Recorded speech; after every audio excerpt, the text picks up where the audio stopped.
지난주 아벨의 믿음을 통해 이제 우리가 아벨의 믿음을 다루었고, 오늘은 이제 에녹의 믿음, 믿음의 선진들 시리즈로 좀 지금 말씀을 살펴보고 있습니다. 지난주 우리가 이제 아벨의 믿음을 다루면서 우리는 이제 삶이 예배요, 또 예배가 곧 삶이다라는 것을 이제 배웠습니다.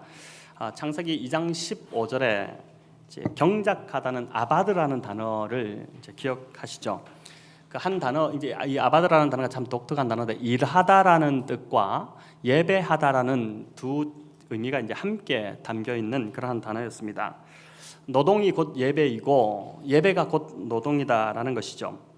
하나님께서 보시기에 이제 일상의 삶과 예배가 분리되지 않았다라는 것을 뜻하는 것이 이제 이 단어 속에 들어 있었습니다. 하나님께서 가인의 제물을 받지 않으신 이유도 그가 바친 제물에 문제가 있어서가 아니라 가인이 그 삶이 이제 죄된 삶을 살고 있었기 때문이고, 또 그의 일상의 삶이 하나님 받으시기에 합당치 않은 그러한 삶이었기 때문에 하나님께서 그 제물도 받지 않으셨다라는 것을 말씀드렸습니다. 그래서 이제 주일 예배와 평일의 삶을 분리해서 생각해서는 안 된다라고 했었죠.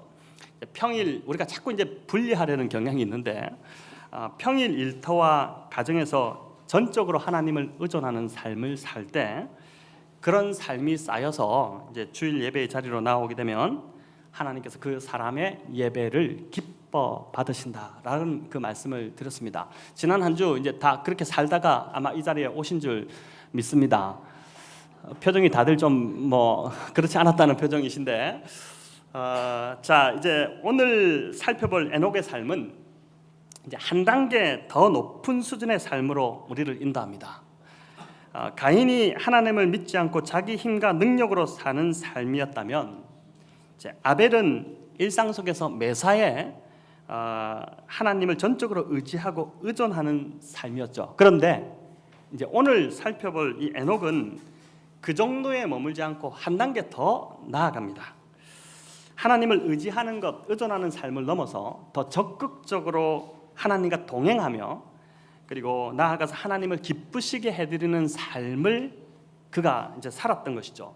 더 고차원의 어떤 삶으로 지금 이제 점점 아벨에서 에녹으로 진보되고 있습니다. 여러분, 신앙도 이렇게 자라는 것이 중요합니다. 아벨의 믿음에서 에녹의 믿음으로 믿음이 점점 더 커지고 자라야 하는 것이죠. 교회를 오랫동안 다녔지만 이제 신앙이 여전히 제자리에 머무는 분들이 있습니다. 겸손해서 부족합니다 이렇게 말하는 것이 아니라 진짜 부족하기 때문에 할 말이 없어서 그냥 부족하다고 말하는 분들이 많은 것입니다. 여러분, 신앙은 절대 퇴보되면 안 됩니다. 신앙은 자라나야 되는 것이죠. 우리 아이들 제 주수에 맞게끔 태아도 마찬가지고, 또 우리 그 조그만 아이들도 커야지 이제 그게 이제 부모에게 기쁨이 되지 않습니까? 우리 오늘 이제 안 보이네요. 지금 이제 장소란 우리 성도님 베트남에서 들어와가지고 인사드려 주중에 왔었는데, 영준이가 이제 여전히 좀 잘 먹지 않고 이래가지고 이제 많이 좀 힘들어하고 했었습니다. 잘 자라야지 부모에게 기쁨이 되는 것처럼, 마찬가지로 이제 우리가 영적으로 자라야지만이 하나님 아버지에게 기쁨이 되는 것이죠. 자, 이제 에녹이 어떤 사람이었는지 좀 더 자세히 좀 들어가 보겠습니다. 먼저 창세기 5장이 알려주는 에녹의 정보부터 우리가 좀 살펴봅니다. 창세기 5장에는 에녹에 대한 세 가지 정보가 담겨 있습니다. 첫 번째, 65세에 무드셀라를 낳았다는 것. 그리고 또 하나는 그 후 300년간 하나님과 동행하며 또 다른 자녀들을 낳았다는 것입니다. 아들들도 낳고 딸들도 낳았다는 것이죠. 그리고 세 번째, 하나님이 그를 데려가셔서 그 이후에는 세상에 있지 않았다는 것입니다. 자, 이 사실에 의하면 에녹은 365년간 이 땅에서 살았고, 그 이유는 하나님이 데려가셨습니다. 오늘날 최장수를 해도 100세를 넘기기가 쉽지 않습니다. 그런데 그렇기 때문에 이제 이 365년을 살았다는 것은 굉장히 이제 오래 사는 것처럼 그렇게 이제 우리가 느껴지지만, 그러나 당시 나이로 볼 때는 결코 이게 장수한 것이 아니었습니다. 노아는 950세까지 살았고요. 또 그의 아들 이 에녹의 아들 무드셀라는 969세까지 살다가 죽었습니다. 자, 그에 비하면 365년을 살았다는 것은 굉장히 짧게 이 땅에서 살다가 간 것입니다. 자, 에녹의 삶의 또 하나의 특징은 이제 그 아들 무드셀라를 낳기 전과 후에 삶의 변화가 급격하게 있었다는 것이죠. 물론 아들을 낳기 전에도 그가 하나님을 잘 믿고 그렇게 살았지만 무드셀라를 낳고 난 이후에 그의 삶은 신앙적으로 확연한 변화가 있었습니다. 300년간 하나님과 동행했다라고 하죠. 또 오늘 히브리서를 보니까 11장 5절에 보면 하나님을 기쁘시게 하라 하는 자라는 인정을 받았다고 합니다. 하나님을 기쁘시게 하는 자다. 여러분, 이건 대단한 인정입니다. 하나님이 친히 너는 정말 나를 기쁘게 하는 자다, 이렇게 이제 인정을 하신 것이죠. 결혼해서 자식을 낳아보면 이제 부모의 심정을 알고 또 철이 든다고 합니다. 에녹도 그래서 자식을 낳으니까 신앙이 더 깊어졌다고도 볼 수 있겠지만 그것만으로 에녹의 삶의 변화를 설명해내기에는 좀 부족해 보입니다. 에녹의 변화는 그 아들 무드셀라, 그 아들을 이제 무드셀라라고 이름을 지은 것에서 우리가 힌트를 좀 얻을 수 있습니다. 여러분, 무드셀라의 뜻이 무슨 뜻인지 아십니까? 무드셀라, 우리가 이제 성경 이름을 많이 듣기는 했지만 이 무드셀라는 칼의 사람 또는 창을 던지는 사람, 창 던지는 사람이라는 뜻을 갖고 있습니다. 고대 부족 사회에서 이 칼의 사람, 창 던지는 사람은 굉장히 중요한 역할을 했습니다. 당시에 이제 적들이 침공해 올 때 이 사람이 성문 입구에 서서 이제 적들을 이렇게 지키는 사람이었는데 누구를 가장 먼저 공격의 타겟으로 삼냐면은 바로 창 던지는 사람이었습니다. 그가 죽으면 곧 성문이 열리는 그런 상황이었기 때문입니다. 그래서 이 무드셀라라는 뜻에는 이제 그가 죽으면 심판이 온다라는 이 의미가 담겨 있습니다. 이 창 던지는 사람이 죽으면 그 성이 열리면서 성이 다 이제 죽어나가는 재앙이 오는 것처럼, 심판이 오는 것처럼 무드셀라라는 이름의 뜻에 그가 죽으면 심판이 임한다, 이런 뜻이 이제 담겨 있는 것입니다. 자, 아이의 이름 속에서 우리는 에녹 시대가 심상치 않았다는 것을 알게 됩니다. 하나님의 심판이 임박했다는 것은 그만큼 세상의 죄가 간영해 있다는 것이고 또 세상이 점점 더 악해져가고 있었다는 의미입니다. 우리가 오늘만 세상이 이렇게 악한 것이 아니라요, 이게 지금 아주 세상이 창조되고 나서 얼마 되지 않은 초창기이지 않습니까? 그런데 이때도 이제 악한 것이죠. 여러분, 그 증거가 창세기 4장 5장에 이제 나오는데 이 창세기 4장 5장에는 아담의 후손들의 족보가 기록되어 있는 그러한 내용입니다. 4장은 가인의 후손들의 족보가 기록되어 있고 5장은 가인이 아벨을 죽이고 그래서 이제 가인도 유리방황하며 떠나버리고 아담과 하와에게 자식이 없었는데 하나님께서 또 다른 세 번째 자식을 주시는데 그 세 번째 자식이 셋이지 않습니까? 그 셋의 경건한 사람 셋의 후손들의 족보가 5장입니다. 4장이 가인의 족보라면 5장은 셋의 족보인 것이죠. 그런데 이 가인의 7대 손과 딱 일곱 번째, 이 7이라는 게 의미 있는 숫자지 않습니까? 가인의 7대 손과 셋의 7대 손이 명백한 대조를 보여주고 있습니다. 동생을 죽인 가인의 7대 손 누구냐면은 라멕이라는 인물입니다. 여러분, 이 이름을 들어보셨을 텐데 유명한 사람입니다. 뭐로 유명하냐면은 인류 최초로 아내를 2명을 얻은 여자입니다. 일부 일처제, 하나님이 정하신 질서죠. 이것을 깨버리고 정면으로 하나님을 반박했던 인물이 바로 라멕입니다. 또 그는 가인의 후예답게, 가인이 살인자지 않습니까? 가인의 후예답게 살인을 저질렀습니다. 그의 아들들이 있었는데 우리 창세기 4장에 보면 나오지만 이 아들들이 참 세상적으로 볼 때 출세했던 사람입니다. 한 아들은 가축을 치는 자였죠. 그냥 가축 치는 정도가 아니라 육축업으로 아주 이제 성공한 사람입니다.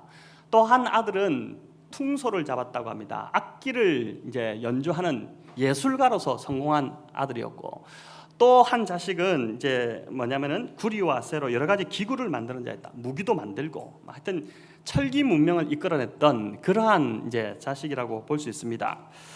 자, 자식들이 준비해준 연회를 이제 그가 즐겼을 것입니다. 잔치를 즐길 때 고기가 남아나죠. 육축하는 가축치는 자식이 고기를 갖다 대니까 그 고기가 있고, 또 음악을 이제 전공하는 자식이 있다 보니까 음주 가무가 이제 넘쳐납니다. 그러다 보니까 술을 마시고 취해서 싸움이 붙었을 것이고, 화가 끝까지 나니까 그 중에 자식 중에 하나가 뭡니까? 쇠로 아주 신 무기를 만들어서 아버지한테 갖다 준 그 무기로 이제 그냥 살상을 해버리는 살인을 저질러 버린 것입니다.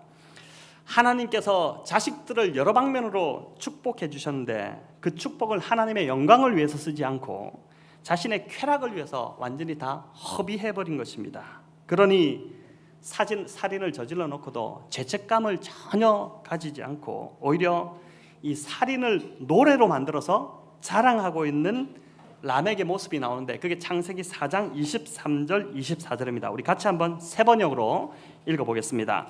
라멕이 자기 아내들에게 말하였다. 아다와 실라는 내 말을 들으라. 라멕의 아들들은 내가 말할 때에 귀를 기울여라. 나에게 상처를 입힌 남자를 내가 죽였다. 나를 상하게 한 젊은 남자를 내가 죽였다. 가인을 해친 벌이 7갑절이면 라멕을 해치는 벌은 77갑절이다. 자, 가인, 그의 7대 위의 할아버지입니다. 가인을 해칠 때는 7배로 갚아주었다면, 나 라멕을 건드리면 나를 해치려고 하는 자는 내가 77배로 한 11배 더 더해서 갚아주겠다라는 것입니다. 쉽게 말하면 나를 건드리면 국물도 없다, 가만두지 않겠다, 이런 이제 보복 선전포고를 하는 것이죠. 여러분, 이 창세기 4장 23절 24절이 약간 은율의 형태입니다. 그러니까 노래로 지어서 부른 것입니다. 살인과 보복의 노래를 지어서 불렀고, 이것은 뭐 골목마다 아이들이 그 노래를 따라 부르며 살인을 노래하는 시대, 그만큼 악했던 시대가 바로 죄가 점점 깊어가던 시대가 바로 이 라멕이 살던 시대입니다. 아담이 범죄하고 가인이 살인하고 불과 7대가 지났는데 세상은 완전히 악이 관영하는 그러한 모습으로 타락해 있었습니다. 그런데 이런 동시대에 가인의 7대손 라멕과 대조되는 경건한 후손 셋의 7대손이 나오는데 그 사람이 바로 누구냐면은 에녹입니다. 라멕과 같은 악인들이 판을 치던 시대였기 때문에 어떻게 보면 조용히 지내는 것이 신상에 좋을 수 있습니다. 이때는 나라가 형성되기 전이었기 때문에 법도 없고 공권력도 없었습니다. 경찰 뭐 이런 거 없었습니다. 힘이 센 자의 말이 곧 법입니다. 힘을 가진 자가 세상을 통치하던 시대였습니다. 그래서 피해를 입을까 봐 사회 정의를 외치지 못하던 때에 에녹이 어떻게 살았을까요? 조용히 숨어 지내며 그냥 혼자 경건 생활을 힘썼을까요? 에녹이 그 시대에 어떻게 살았는지 창세기나 히브리서에는 나오지 않는데 또 다른 한 곳 유다서에 에녹의 이야기가 소개되고 있습니다. 여러분, 유다서 1장, 유다서 한 장이죠. 14절 15절 말씀인데 세 번역으로 유다서의 에녹이 어떻게 살았는지를 한번 읽어보겠습니다. 이런 사람들을 두고 아담의 7대손 에녹은 이렇게 예언하였습니다. 잠깐만, 여기 이런 사람들을 두고, 이런 사람은 뭐냐면은 악인들을 두고, 이 시대에 이렇게 죄악을 지으면서 라멕과 같은 사람들을 두고 아담의 7대손 에녹이 예언하는데 뭐라고 합니까? 읽습니다. 보아라, 주님께서 수만 명이나 되는 거룩한 천사들을 거느리고 오셨으니 이것은 모든 사람을 심판하시고 모든 불경건한 자들이 저지른 온갖 불경건한 행실과 또 불경한 죄인들이 주님을 거슬러서 말한 모든 거친 말을 들추어내서 그들을 단죄하시려는 것이다. 자, 이 말씀 보면 아담의 7대손이 지금 예언을 하고 있습니다.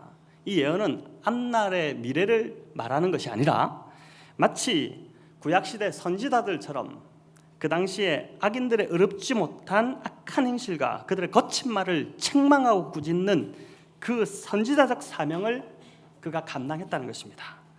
세상에서 일어나는 불의에 참 폭력이 난무하는 그 세상을 향해 눈 감고 외면해버린 것이 아니라 이 에녹이 선지자적 사명을 감당하며 그 시대를 살아갔다는 것이죠. 자, 이처럼 이제 무드셀라에 담긴 이름의 의미대로 에녹 시대는 정말 죄가 세상에 관영하고 악이 가득할 때였습니다. 자, 그렇다면 우리가 여기서 이제 이 에녹의 아들 무드셀라가 죽었을 때에 어떤 일이 일어났을까요? 무드셀라의 이름의 뜻이 뭐라고 했습니까? 그가 죽으면 심판이 온다라는, 심판이 임한다는 뜻이었죠. 진짜 심판이 임했을까? 무드셀라가 죽었을 때 진짜 심판이 임했을까? 아니면 그냥 한번 해본 소리였을까? 여러분, 성경의 연대를 살펴보면 참 놀라운 사실을 발견하게 됩니다. 어떤 게 있냐면은 무드셀라의 손자가 노아입니다. 그러니까 에녹의 증손자가 되는 것이죠. 노아는 에녹의 증손자가 됩니다. 노아가 태어날 때 무드셀라의 나이가 몇 살이었냐면은 369세였습니다. 자, 지금부터 수학적 머리를 이제 계산을 해야 됩니다. 무드셀라의 아들이 라멕인데, 이 라멕은 그 라멕이 아니라 동일한 이제 동명이인입니다. 근데 이 무드셀라가 아들 라멕을 몇 세에 낳았냐면은 187세에 낳았습니다. 자, 그리고 라멕이 노아를 몇 세에 낳았냐면은 182세에 낳았습니다. 자, 그러면 노아가 태어날 때 무드셀라는 몇 살이었습니까? 369세였었죠. 자, 따라오고 계시죠? 네, 369세였습니다. 자, 그럼 노아 홍수는 언제 임했을까요? 노아 홍수의 심판이 임하는데 창세기 7장 11절 12절 같이 읽어보겠습니다. 자, 노아가 600세 되던 해 곧 둘째 달 곧 그 달 11의 날이라. 그날에 큰 기품의 샘들이 터지며 하늘의 창문들이 열려 40주야를 비가 땅에 쏟아졌더라. 자, 노아가 600세 되던 해 하나님의 심판이 드디어 이 땅에 임했습니다. 여러분, 무드셀라가 369세에 노아가 태어났고 노아가 600세 되던 해에 심판이 임했으니까 369세 더하기 600세 하면은 969세에 심판이 임한 것입니다. 무드셀라가 언제까지 살았죠? 969살을 살고 죽었습니다. 즉 무드셀라가 죽던 해에 홍수의 심판이 임한 것입니다. 설마 했는데 그 이름대로 그가 죽으니 세상에 심판이 임한 것입니다. 여러분, 참 놀랍지 않습니까? 그런데 더 놀라운 사실은, 재미있는 사실을 한 가지 발견하게 되는데, 여러분, 성경에서 가장 오래 살은 사람이 누구죠? 예, 무드셀라입니다. 지금 제가 말씀드리고 있는 무드셀라가 가장 오래 살았습니다. 969세를 살았는데 그가 왜 가장 오래 살았을까요? 그가 착한 일을 많이 해서 오래 살았을까요? 아니면은 건강관리를, 운동을 열심히 해가지고 좋은 걸 많이 먹고 해서 건강관리를 잘해서 오래 살았을까요? 아닙니다. 왜냐하면 그가 오래 사는 이유는 그가 죽으면 심판이 오기 때문에, 그가 죽으면 하나님의 심판이 임하기 때문에 하나님께서 심판을 미루셨다는 것입니다. 여러분, 969세면 거의 1000년의 시간입니다. 이 어마어마한 시간이에요. 그 1000년의 시간 동안 하나님께서 인간들이 죄에서 돌이켜서 돌아오기를 기다리고 오래 참으셨지만 결국은 이들이 회개치 않고 돌아오지 않았기 때문에 하나님의 심판이 임할 수밖에 없었습니다. 무드셀라가 성경에 가장 오래 살은 인물로 등장하는 이유는 하나님이 그만큼 오래 참으셨다는 것이죠. 여러분, 이 심판이 임한다는 사실을 거의 모든 사람들이 믿지 않을 때 오직 한 사람 에녹은 그 사실을 믿고 하나님과 동행하는 삶을 살기로 결정합니다. 여러분, 그 믿음이 하나님을 기쁘시게 한 것이죠. 하나님이 그 믿음을, 다 하나님을 인정하지 않는 그 시대에, 다 자기 마음대로 폭행을 행하고 제약이 관영하던 그 시대에 오직 한 사람이 서서 나는 하나님을 믿습니다, 그렇게 하면서 하나님과 동행하는 삶을 살기로 결정하니까 하나님이 그 믿음을 받으시고 기쁘게 여기셨던 것이죠. 여러분, 에녹이 아들 이름을 무드셀라로 지었는데 어떻게 이런 이름을 지을 수 있었을까요? 아이가 죽으면, 그가 죽으면 심판이 온다. 우리 아이들 이름 지을 때 저희 집도 은우은샘, 이 아이 이름 지을 때 참 많이 기도하면서 성경적으로 의미를 담고 또 좋은 이름을 지으려고 이제 그렇게 했습니다. 대부분 우리 부모들은 그런 마음으로 짓습니다. 아이가 태어나는데 네가 죽으면 심판이 온다, 이런 이름은 안 짓습니다. 이 부모가 지었다고 볼 수 없습니다. 또 아이가 태어난 이후에 이 에녹의 삶이 하나님과 동행하는 삶이 된 것을 보더라도 뭔가 아이가 태어날 때 아이의 이름을 지으면서 삶의 전환점이 되는 하나의 그의 신앙의 전환점이 되는 하나의 사건이 있었다고 보는 것이죠. 여러분 마치 여러분과 저도 믿음을 가지게 된 어떤 터닝 포인트가 되는 사건들이 있었지 않습니까? 인생을 살아가면서 어떤 고난 속에서 하나님을 만났다든지 아니면 어떤 계기가 있어서 말씀을 읽다가 또는 집회에 참석했다가 주님을 만났다든지 이런 사건이 있는 것처럼 에녹도 바로 아들 무두셀라가 태어날 때 그러한 신앙적 전환점이 되는 사건을 경험한 것이죠. 자, 성경에 나오지 않지만 노아를 생각해 보면 알 수 있습니다. 하나님은 노아에게 홍수 심판이 임한다는 것을 직접 말씀하셨습니다. 노아에게 말씀하셨죠. 그리고 말씀하실 뿐만 아니라 어떻게 합니까? 배를 구체적으로 어떻게 만들라고 아주 자세하게 설명을 친히 말씀해 주셨습니다. 여러분 오늘날은 이런 일이 굉장히 드물지만 선교지에서 한 번씩 이런 일이 일어난다고 그러죠. 그러나 노아의 경우뿐만 아니라 구약시대 때는 하나님이 직접 나타나셔서 말씀해 주시는 경우가 많았습니다. 오늘날이야 성경 66권이 하나님의 말씀이 완전히 완성이 돼서 우리에게 주어졌기 때문에 이 말씀을 통해서 우리에게 말씀하시지만 구약시대 때는 이 말씀이 완성되기 전이었기 때문에 하나님이 친히 말씀을 하시는 경우가 많았습니다. 자, 그렇기 때문에 성경에 나오지는 않지만 하나님께서 에녹에게도 찾아가셔서 이제 아들이 태어날 것인데 그 아들이 죽으면은 심판이 임한다는 사실을 알려주었을 것이고 하나님이 친히 지어주셨던 이름이기 때문에 그 이름의 의미가 상당히 부담스러워도 아이의 이름을 무두셀라로 그냥 지은 것입니다.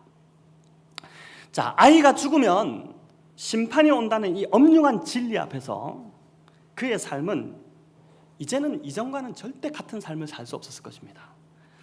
아들 무두셀라를 부를 때마다 하나님의 이 심판의 말씀이 떠오릅니다. 혹여 아이가 아프기라도 하면 어떻게 됩니까? 아프다 죽으면 심판이 임하니까 더 두려워지면서 자신을 막 돌아보게 되는 것이죠. 어디를 가든 무엇을 하든지 이 에녹의 머리에서 떠나지 않는 생각이 뭐냐면은 심판이 온다는 이 진리였습니다. 끝이 온다는 사실 앞에서 인간은 상반된 반응을 일으킵니다. 한 부류는 어차피 끝날 거 그냥 막 살자는 부류입니다. 쾌락을 즐기고 먹고 마시고 어차피 죽는데 한 세상인데. 근데 또 한 부류는 어떻습니까? 하나님을 믿는 자들인데 다가올 심판 앞에서 두려움으로 자신을 돌아보는 자들입니다. 그리고 하나님의 뜻을 따르려고 하는 자들입니다. 하나님을 믿는 사람들이죠. 여러분 이것이 바로 하나님과 동행한다는 의미입니다. 동행은 한자로도 함께 길을 가는 것입니다. 그죠? 동행하는 것이죠. 내 고집 부리고 내 뜻 주장하면 함께 가기 힘듭니다. 나는 빨리 가고 싶은데 천천히 가야 할 때가 있고 때로는 쉬어가야 할 때도 있습니다. 어떤 때는 이쪽이 아닌 저쪽으로 가고 싶습니다. 아니 저쪽으로 가는 게 확실히 맞는 것 같습니다. 그러나 내 뜻, 내 주장 내려놓고 하나님 뜻 맞추어 가는 것, 그분의 타이밍을 존중하고 그분의 보조를 맞추는 것, 그것이 바로 하나님과의 동행입니다. 나보다 그분이 더 오르시기 때문이죠. 내가 옳은 게 아니다. 내가 열심히 해서 가지만은 사실은 잘못된 방향으로 갈 수 있지 않습니까? 내가 옳지 않거든요. 나는 완전하지 않거든요. 그러나 하나님이 오르신 분이시기 때문에 내 뜻이 아니라 그분의 뜻을 맞춰서 함께 걸어가는 것, 그것이 바로 이 땅에서의 하나님과 동행입니다. 에녹이 그 동행을 한 것이죠. 자, 여러분 아모스 3장 3절에 이런 말씀이 있습니다. 우리 같이 한번 읽어볼까요? 아모스 3장 3절입니다. 두 사람이 뜻이 같지 않은데 어찌 동행하겠으며. 참 이게 의미 있는 말씀인데요. 이 말씀대로 뜻이 같지 않으면 동행하기 어렵습니다. 심지어 부부도 뜻이 맞지 않으면 동행이 쉽지 않습니다. 인간은 천성적으로요 자기 뜻이 관철되기를 원합니다. 내 뜻대로 안 될 때 속상하고 불편해집니다. 누구나 다 그렇습니다. 이런 죄된 성향은 하나님의 뜻마저도 내 뜻대로 움직이려고 합니다. 여러분 예수님이 십자가 지시기 전날 밤새도록 기도하셨습니다. 제자들은 다 졸다 구벅구벅 졸고 있고 아예 자빠져 자고 있고 이런 상황이었는데 어떻습니까? 예수님은 밤새도록 기도하셨습니다. 뭘 기도하셨죠? 내 원대로가 아닌 아버지의 원대로 되기를 원합니다 라는 기도했습니다. 근데 우리 기도가 정반대일 때가 많습니다. 아버지의 원대로가 아닌 내 원대로 되기를 원합니다. 이렇게 기도하죠. 하지만 주님은 밤새 기도하시면서 자신의 뜻을 무너뜨리는 그러한 시간을 가지셨습니다. 철저하게 싸운 거죠. 이건 싸움이 아니면 될 수 없습니다. 이것이 바로 하나님과의 동행인 것입니다. 예수님은 누구든지 나를 따라오려거든 자기를 부인하고 자기 십자가를 지고 나를 따를 것이니라 라고 말씀하셨죠. 우리는 모두 말로는 주님을 따르는 십자가의 길을 걷는다고 말합니다. 물어보면 다 그렇게 말해요. 그런데 그 길은 결국 내 뜻 내려놓고 자기 부인하는 길입니다. 내 원함, 내 경험, 내 상식, 내 바람 다 내려놓고 주님 말씀대로, 주님 뜻대로 걸어가는 것이죠. 내가 하고 싶은 것, 내가 원하는 것 내려놓는 것 가장 힘듭니다. 여러분, 이거 진짜 죽기보다 싫고 또 죽을 것 같습니다. 그렇지 않습니까? 그런데 분명한 사실은 자기가 죽는, 또 자기 부인하는 과정에서 어떤 일이 일어나냐면 내모난 자아가 깎여집니다. 나를 덮고 있는 헛된 욕심, 쓸데없는 고집, 자존심, 교만함의 자아가 떨어져 나가는 것입니다. 지금 이 말하니까 막 나의 배우자 막 생각하실 수 있는데 자신을 보십시오. 자신을. 비로소 하나님 닮은 형상이 드러나기 시작하는 것입니다. 여러분, 제가 볼 때 이 본문을 가만히 묵상하다 보니까요, 에녹은 이런 모난 자아가 깎여지는데 300년이 걸렸습니다. 300년이 지나니까 하나님이 그를 데려가셨습니다. 왜 데려가셨을까요? 더 이상 깎아낼 게 없기 때문에 데려가신 것입니다. 에녹의 형상이 거의 하나님처럼 되었기 때문에 하나님이 데려가신 것입니다. 죽음이 죄의 결과지 않습니까? 죄의 싹슨 사망이라고, 죽음이 죄의 결과인데 그에게서 죄된 모습을 발견할 수 없기 때문에 죽음을 맛보지 않고 영원으로 옮겨진 것입니다. 자, 이런 의미로 볼 때 신앙생활이 뭔가, 우리가 지금 신앙생활 한다고 다 이렇게 교회도 오고 하시는데 신앙생활이 뭔가? 신앙은 하나님이 처음 나를 만드셨던 그 아름다운 형상대로 회복해가는 과정이 신앙입니다. 살아보니 어떻습니까? 여러분, 신앙이 좋고 하나님 깊이 사랑하는 사람들은 하나님이 빨리 데려가시는 경향이 있습니다. 제가 보니까 제 주변의 사람들이 그래요. 참, 어떻게 저분을 저렇게 하나님 빨리 데려가셨지? 저렇게 신실하신 분을, 하나님 저렇게 사랑하는 분을 빨리 데려가셨지? 그런 생각이 들죠. 그런 경험을 하죠. 반면에 귀신은 저런 인간 안 잡아가고 뭐 하나 싶은 그런 사람들은 오히려 더 오래 삽니다. 잘 안 죽습니다. 여러분, 진짜 마음에 안 드는 사람, 저 인간 빨리 좀 죽으면 좋겠다, 절대 안 죽어요. 여러분, 왜 그럴까요? 그 사람 안에 깨어지고 다듬어져야 할 것들이 아직 너무 많이 남아있기 때문에 그렇습니다. 그래서 하나님이 오래 참고 기다리시는 것입니다. 여러분, 이것이 바로 은혜인 것이죠. 자, 남 생각하지 마시고요, 여러분, 나 자신은 어느 정도 깎여지신 것 같습니까? 다 깎아지면, 오늘 말씀 들으니까 다 깎아지면 하나님 빨리 데리고 가신다니까 천천히 깎아야겠다. 여러분, 이렇게 생각할 수 있지만 너무 안 깎이면 하나님께서 강력한 무기인 고난을 보내십니다. 그게 더 힘들어요, 사실은. 중요한 것은 우리가 천국으로 옮겨지기 전에 하나님 닮은 모습으로 거의 깎여져야 한다는 것입니다. 주님을 만났는데 주님과 내가 너무 달라요. 너무 다른 부류처럼 느껴지면 천국 가기 힘들어요. 그 주님과 평생이 아니라 영원을 살아야 되는데 너무 달라요. 힘들죠. 거기 가서 깎여지는 것 아닙니다. 절대 착각하지 마십시오. 천국 가면 뭐 갑자기 변하겠지? 아닙니다. 이 땅에서 성화의 과정으로 점점 깎여지는 것입니다. 그래서 깎여져서 천국으로 자연스럽게 들어가는 것입니다. 여러분, 그래서 천국이 좋은 게 당연합니다. 천국 가면은 자기를 주장하고 고집 부리고 함부로 말하는 사람들이 없기 때문입니다. 거기서는 상처받을 일도 없습니다. 왜냐하면 다 깎여져서 깎이고 깎인 사람들이 들어오는 곳이기 때문에, 그곳이 천국이기 때문에 그렇죠. 그러나 이 땅이 힘든 이유는 여전히 깎여지고 있는 공사 중인 사람들이 모였기 때문에, 특별히 교회가 그런 사람들이 다 모여서 우글우글거리기 때문에 막 힘들어 죽는 겁니다. 여러분, 그래서 신앙이라는 것은 하나님 형상을 닮아가는 여정이라고 할 수 있습니다. 성도 여러분, 전도도 중요하고 선교도 중요하고 구제도 중요하지만, 이 모든 것이 교회가 정말 전심을 다해 추구해야 될 것이 분명하지만, 그러나 더 중요한 것은 여러분 자신이 하나님과 동행하는 삶을 사는 것입니다. 그 동행은 아까 말씀드린 대로 내 뜻 내려놓고 하나님 뜻에 나를 맞추는 과정입니다. 그 과정을 통해 내가 다듬어지는 것입니다. 나를 덮고 있는 추악한 욕심, 아집, 강한 자아, 공격적인 언사, 진실하지 않은 것, 음란함, 또 교만함, 골마 터지기 직전의 상처들, 이런 것들이 떨어져 나가고 하나님 처음 지으신 나의 그 선한 모습이 드러나는 과정이 신앙생활인 것입니다. 여러분, 이게 우리가 주님 만나기 전에 겪어 나가야 될 과정인 것입니다. 에녹이 하나님 기쁘시게 하라는 자라고 인정받았다고 히브리서가 증언하는데, 자녀들 보십시오. 고집 부리면요, 그런 아이들 힘들죠.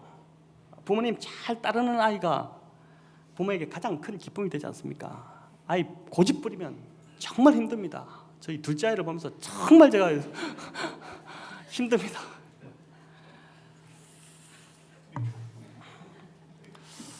제가 들어도 잘 모르겠죠. 자, 성도들이 신앙생활하면서 착각하는 것 중에 하나는 겉으로 드러나는 신앙의 모습이 진짜인 줄 아는 것입니다. 직분이나 봉사나 훈련받은 것들 등으로 신앙생활을 잘한다고 착각할 수 있습니다. 충분히 그럴 수 있습니다. 그러나 정직하게 한번 나 자신을 돌아보십시오. 자, 성경이 약속하고 있는 충만한 삶, 샘솟는 기쁨이 요즘 내 속에서 계속 경험되고 있습니까? 주님은 내 멍에는 쉽고 내 짐은 가볍다고 말씀하셨는데, 신앙생활을 하고 교회를 섬기고 있는 이 일이 과연 가볍고 쉽고 가벼우십니까? 아니면 점점 더 버거워서 힘들어하고 있지는 않습니까? 진리가 너희를 자유케 한다고 주님이 분명히 말씀하셨는데, 여러분, 말씀의 진리로 인해서 매번 자유함을 여러분이 경험하고 있습니까? 아니면은 오히려 더 허탈하고 힘들고 힘겹고 그렇습니까?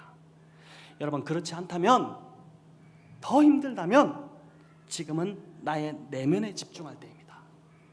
괜찮은 척, 기쁜 척 하며 살지 않게 해달라고. 여러분, 그렇게 살면 안 됩니다. 진짜 기쁨을 달라고 기도해야겠죠. 가짜로 신앙생활 하지 마십시오. 최근에도 제가 이번 주에도 어떤 그런 한 사례를 읽었는데, 공동체에서 결국 나왔더라고요. 진짜 기쁨이 아니라 기쁜 척 하다가 도저히 못 견뎌서 나온 겁니다. 아직도 부인하지 않고 있는 나의 자아들, 여러분, 내 하나님께서 나를 다듬어서 내가 하나님 닮아가면은 그때부터 참 내 속에서 기쁨이 샘솟습니다. 자연스럽게 사람들 만나도 자연스럽습니다. 그렇지 않습니까? 편하고 행복하고. 네, 그렇지 않고 여전히 내 안에서 깎이지 않는 자아로 인해서 그것 때문에 힘들다면은 신앙생활이 힘들죠. 아직도 부인하지 않고 있는 나의 자아들을 깎아주셔서 진짜 풍성한 신앙생활 누리게 해달라고 우리가 기도해야 할 것입니다. 여러분, 감사하고도 분명한 진리는 하나님께서 여전히 저와 여러분을 오래 참고 기다리신다는 것입니다. 그분의 은혜의 손길이 오늘도 우리를 다듬고 계심을 믿습니다. 에녹처럼 주님과 동행함을 통해, 에녹이 동행했다는 것, 그것은 300년 동안 자기를 깎아내리면서 하나님과 맞췄다는 것이죠. 하나님의 뜻에 맞췄다는 것이죠. 그러면서 하나님 닮아가려고 애썼다는 것입니다. 그냥 동행했다는 것이 뭐 어디 기도원 가서 또는 수도원 들어가서 그냥 경건한 삶만 추구한 것이 아니죠. 뭐라고 합니까? 오늘 이 창세기에 보면은 4장 22절입니까? 그가 하나님과 동행하며 뭐라고죠? 자식들을 많이 낳았다고 합니다. 자식들을 낳았다는 말이 무슨 말이냐면은 자식들 낳기만 합니까? 키워야 되죠. 또 공부시켜야 되죠. 자라게끔 도와야 되죠. 사춘기 되면 얼마나 힘들어집니까? 청년들도 힘들죠. 요즘은 시집 보내고 장가 보내고 다 해야 되지 않습니까? 그 일상적인 삶을 다 살아냈다는 것입니다.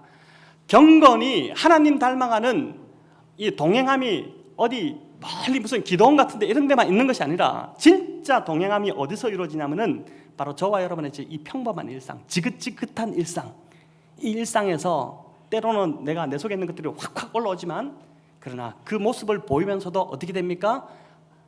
내 자아를 죽이고 세상 사람들이 하는 것 같이 하지 않고 하나님 뜻에 나를 맞추려고 성령께 하루하루 도움을 구하면서 눈물 질질 흘리면서 하나님 나를 도와주셔서 내가 하나님 닮기를 원합니다라는 그 간절함으로 싸워나가는 그 자리에서 뭐가 이루어진다고요? 하나님과의 동행이 이루어지고 있다는 것입니다. 여러분, 그렇게 살아야지 어떻게 됩니까? 행복해지기 시작합니다. 진짜 신앙생활 하는 거가 됩니다. 안 그러면은 가짜로 사는 것입니다. 자, 이번 한 주 성령의 도우심으로, 내 힘으로 안 되죠. 성령의 도우심으로 하나님, 정말 진짜로 살고 싶습니다. 진짜 믿고 싶습니다. 이렇게 기도하고 간구하는 저와 여러분 되시기를 우리 주님의 이름으로 축원합니다.